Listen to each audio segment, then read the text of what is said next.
Alright folks, I'd like to do something a little different today. Today I'd like to share with you a story. A couple stories actually, near and dear to my heart. Stories of my youth and stories of adventures with my dad. And it's appropriate, I'm sitting in my truck telling you the story because a lot of my adventures with my dad centered around his truck, or various different trucks, but it was always a Chevy. My dad was a Chevy guy. My dad was a very funny, very personable individual who loved to laugh, loved to eat, loved to tell stories. He's a very talented man. He could fix cars, build you a house, wire that house, plumb that house. He could do all sorts of things. And my dad earned his living as a carpenter and as a fix-it person. And he also served his country in the National Guard for many, many years, where he retired. And my dad was the kind of man who, he always liked to say, never met a stranger, because strangers were just friends we haven't met yet. And my dad was a great man, and I was the youngest of 4 children, and my dad tried to get out there with me sometimes, but he was a little older in life, but sometimes we would just have adventure where we go driving. He'd say, hop in the truck, son, and we'd go driving. And we'd take off down these roads. Sometimes he would pretend like he didn't know where he was going, and sometimes I think he didn't know where he was going, or he didn't really have an agenda or a destination in mind. And so it was fun adventures. We wound up out in the middle of nowhere, somewhere where I had never been before, and we'd find a gas station, this little mom and pop restaurant, something somewhere where we would have some food, and we would have some snacks. So like I always got an RC Cola and some crackers, some toasty cheese crackers, or my dad would get some Butterfingers or some other type of candy and a Diet Coke. And my dad, sometimes he wouldn't get a Diet Coke, but, the sugar intake, that was a man secret between me and my dad. You didn't talk about the candy that dad ate. Mom knew, of course, moms always know, but you just didn't talk about it. But it was great adventures with my dad. And in 2 particular adventures I'd like to talk about, centered around lawn mowing and grass cutting, or whatever you want to call it. We cut grass for our church at the time, many, many summers, for other people who went to the church, or just people we knew, or word of mouth, got around. So we would cut people's grass for extra money. And on one particular trip to this lady's house, who was someone we knew from church, we were cutting her grass. Now, we'd cut her grass many, many times, but this day was particularly special. This day, we had a brand new riding lawnmower, a red Lawn Chief.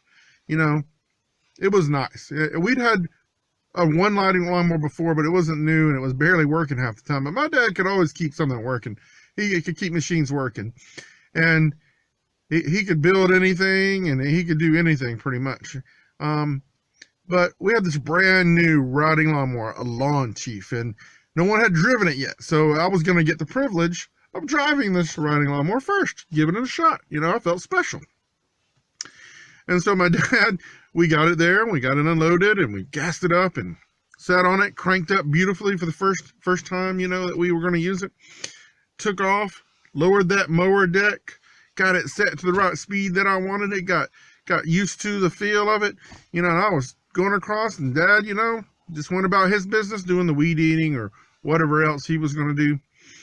And I was lost in thought, sitting there, chugging around on that riding lawnmower. And this lady's yard, when you cut somebody's yard, you're used to the yard. You get used to the pattern of the yard, the obstacles that the yard has, that you may not want to run over with a lawnmower. You get used to the routine of doing that yard. So in the front of this house, there were these large, tall, gnarly, thick pine trees. The kind that you just knew was going to fall on your house one day because they were too close or whatever. But it was there, and the roots of this pine tree were all gnarly and just like poking up out of the ground. And so as I had done many times before, I'd stopped short of those roots, cutting around them, weeding in around them. And this juncture, I knew, okay, there's that tree, going to stop. So I stopped, put my foot on the brake, and stopped that lawnmower, and reached down. I guess I was adjusting the mower deck or something, or whatever I was doing. I was looking down, and my foot slipped off the brake. Yes, it did. It slipped right off that brake. The brake was a little tight, I guess, you know, whatever excuse you want to use now in retrospect, but my foot slipped off the brake. And I want to say, thinking back, that if you had been watching the event, that it was sort of like in the circus, you know, there's riders who drive the motorcycles around inside the metal balls of death, you know, really fast, and they go around in circles. Well, I want to say that if someone had been watching me, they might have had that particular image in their mind, thinking that he might make it. Because that lawnmower shot up that tree. You know, the roots acting as a perfect little ramp for the front tires, shot up that tree, because that lawn tree was powerful. Remember, it's brand new everything. It was powerful, and it shot up at full speed up that tree. And I guess, honestly, if it hadn't been for a couple of factors, like, you know, the weight of my enormous booty, the weight of the motor on the back of that lawnmower, and the pull of gravity reasserting itself, I might have made it up the tree. I don't know. But nevertheless, perfectly straight up in the air, perpendicular, and then backwards. Lawnmower coming at me. And at this point, I don't remember a huge amount of what happened. But what I do remember was looking over, flat on my back, the lawnmower on its side, completely dead, because thankfully this brand new Riding Chief lawnmower had one of those kill switch buttons, yeah, where if you come off of it in whatever fashion, in this case being thrown from it, it killed it dead, you know, killed the mower blade, killed the engine dead. And for somehow, I guess in some adrenaline-infused, scary fury, I pushed it over onto its side, narrowly managing to avoid it coming down on top of me completely. And so I'm laying there on my back, lawnmower's on its side next to me. I'm looking, and I see my dad, I guess, who had seen the whole thing, running towards me, full speed, you know, his full speed anyway, dad full speed, which not very fast, laughing. You know, I don't remember much, but I remember those things, and I remember my dad laughing his tail off. And when he got to me, he stopped laughing, of course, thank goodness, you know, he's dad. He's looking up over the top of me, and I'm looking up, he's upside down, I'm flat on my back, and I said, "It's not funny." And he looked down at me, he said, with a little bit of chuckle in his voice, I might add, "Are you still alive?" And I said, "No." And he started laughing again, because once, of course, he knew I was alive and breathing, and apparently uninjured for all obvious signs. It was funny. And now, in retrospect, yeah, it is pretty dang funny. Me trying to shoot up that tree with a lawnmower, and my dad seeing the whole thing, and just, it was hilarious. It was a great moment. The lawnmower, thankfully, wasn't damaged. Neither was I. So I was able to jump back on it, crank it back up, finish the day, avoiding the trees and the roots. Every time I go by that house now, that tree's still there, and I think about that moment. And oddly enough, the other story I want to share with you involves a lawnmower as well, and a trailer, and my dad's Chevy truck. We were pulling, and my dad had this trailer, okay? It was a metal-framed monstrosity, wood and metal, all welded and bolted together, and in a very precarious, curious, mysterious fashion. But my dad used that trailer for many years, actually, before he had to retire it. And this was early on, I think, in his ownership of this trailer. And I think, honestly, free would have probably been paying too much for this trailer. But it had one of those trailers that it wasn't very big, but it had enough space for what we needed. And it had the tall wooden sides, so you really couldn't see in it unless you were standing right over it. And it had two wheels. Now, this is important to the story. Two wheels, okay? And then where it attached to the trailer hitch attached to the truck, then it would be sturdy at that point. And you could count on it, hopefully, not going anywhere. Well, we were pulling this trailer. We were leaving, actually, a job. We had just finished cutting the grass. And we were just chugging along. My dad didn't drive very fast, okay? My dad wanted to see where he was going, and he appreciated his scenery, you know, around him. My dad didn't drive very fast. We, you know, he's the kind of man who, let's leave an hour early so we can get there on time. But I can appreciate that now, too, as I've gotten older. But then it used to drive me crazy that he wouldn't just go the speed limit. But no, he didn't drive very fast.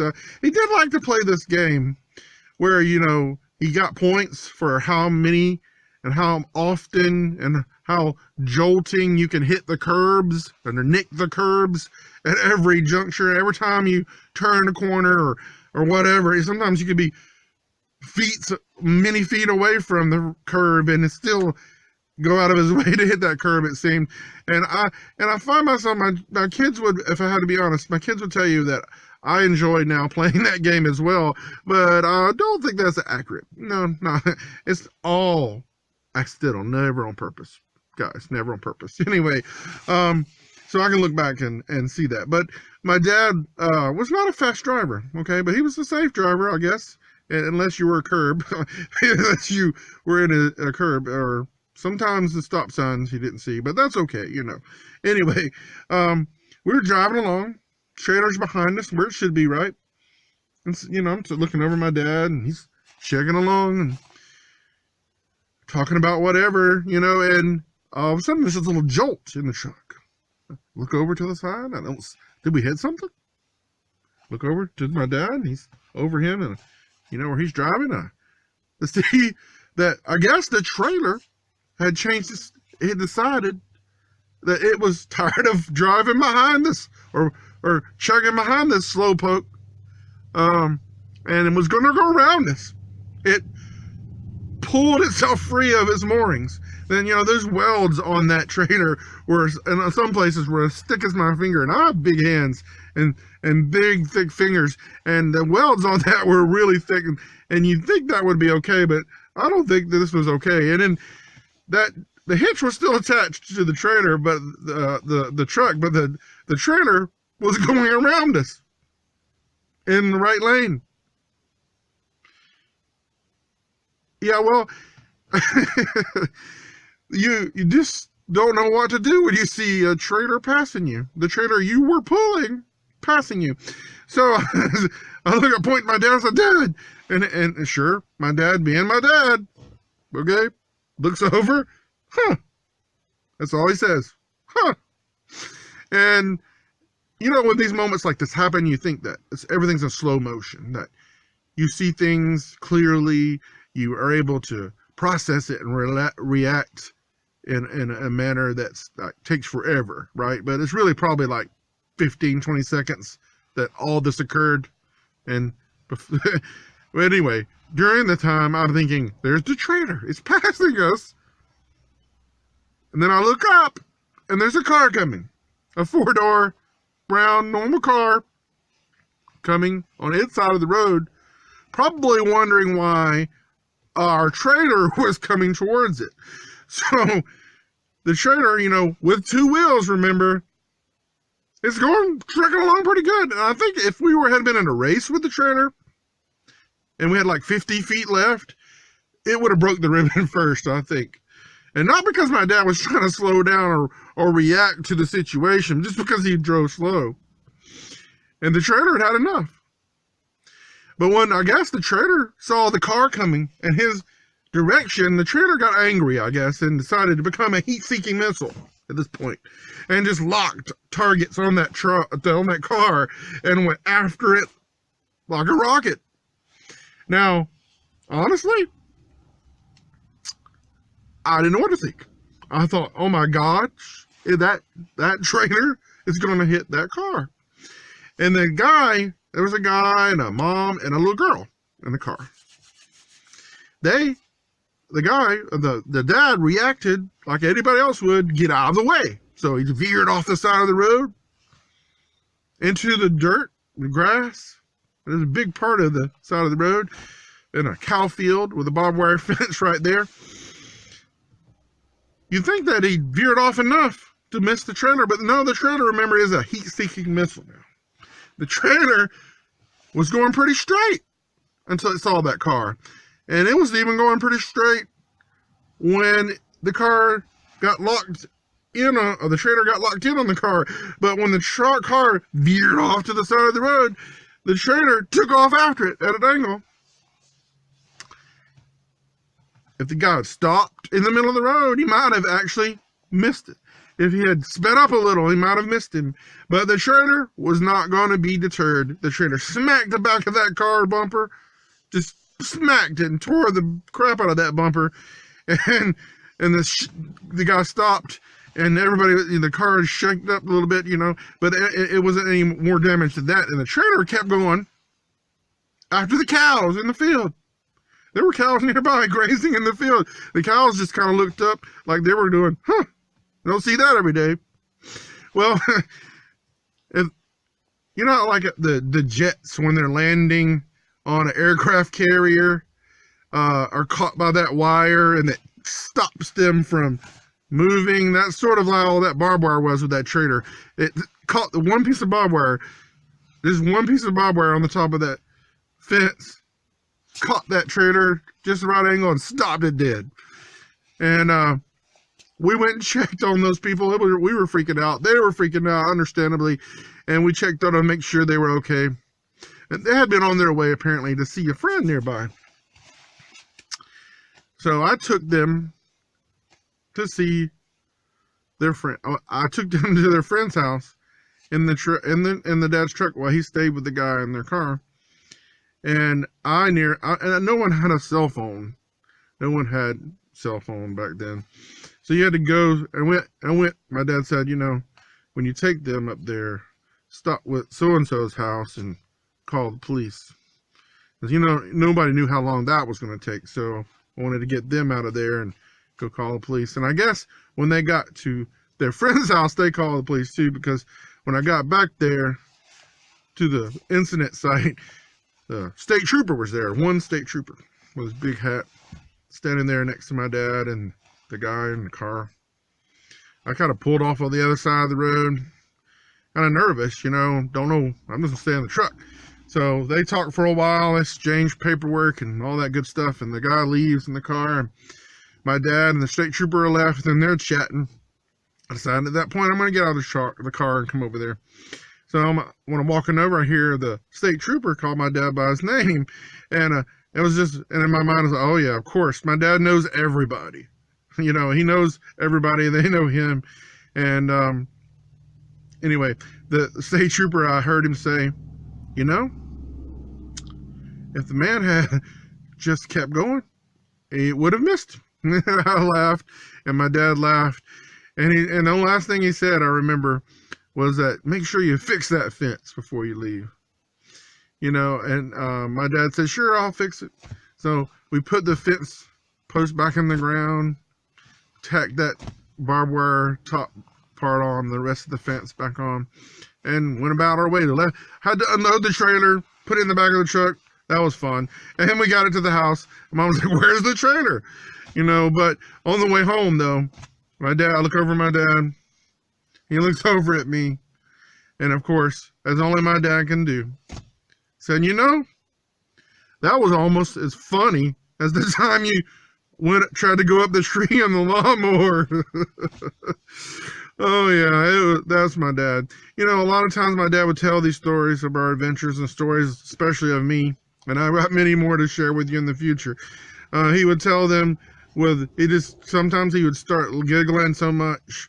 And then the people he was telling, standing in the line at Walmart or wherever we were, you know, embarrassing the tar out of me, they would laugh, and he would laugh, and it always would be, you know,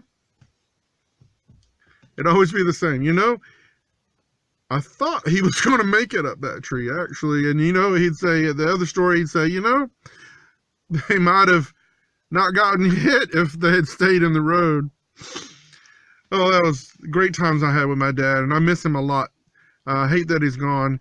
And so this is why I want to share memories with you and share memories with my kids and my family and friends, and just hope that you liked it. I hope that let me know in the comments below if you like this story and if you want to hear more about me and my dad and other ventures I've had. Some of them definitely near death. And thank God I'm still here, though. I'm a blessed man. So thank you. And remember, don't forget to subscribe and like this channel. And remember, it's not about you or me. It's about the life we lead, the memories we make, and the meaning we find along the way.